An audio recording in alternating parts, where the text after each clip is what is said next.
পাবলিকের কাছে এরকম একটা পারসেপশন তৈরি হয়ে গেছে যে আমার মনে হয় টিকিট পাওয়ার জন্য বিশাল কিছু ডেসপারেশন, মোটেও তা নয়। আমি একজন মাস লিডারের সাথে আমার বিয়ে হয়েছে, পলিটিক্যাল, আমি যেহেতু পলিটিক্সটাকে ভালোবাসি, এই পার্টিটাকে, তো আমার অ্যাচিভমেন্ট ওখানেই হয়ে গেছে, আমি ওখানেই হ্যাপি। আমাকে রিপ্রেজেন্ট করতেই হবে তার কোনো মানে নেই। বাট পার্টিতে, পলিটিক্যাল পার্টি যদি কোনো রকমভাবে পলিউটেড হয়ে যায় না পার্টিটা, সমাজের পরিবর্তন তখনই আসে যখন আমরা নিজেদের মধ্যে বিবর্তনটা আনতে পারি। টিকিট পাওয়াটা বড় কথা নয়, বিষয়টা হচ্ছে ন্যায়ের সাথে থাকা, অন্যায়ের প্রতিবাদ করা। নিউ টাউন বিধানসভাতে যে ক্যান্ডিডেট হয়েছে, এটা হচ্ছে মানে যত কর্পোরেট অফিসেস সব নিউ টাউনে, তো এত ট্যাক্স পাচ্ছে, এত রেভিনিউ পাচ্ছে নিউ টাউন থেকে, যাকে ক্যান্ডিডেট করা হয়েছে সে লিগালি অ্যাকিউজড।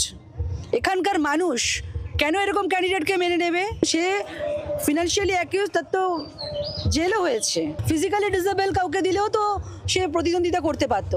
কোনো বাড়িতে পরিচারিকার কাজ যারা করে তাদেরকে ক্যান্ডিডেট করতে পারতো, আদারওয়াইজ কোনো হাই প্রোফাইল কাউকে করতে পারতো, তাই নয় কি? কারণ এখানে সব স্মার্ট পিপল লোকেরা থাকে। চেঞ্জ হওয়াটা খুব জরুরি আছে।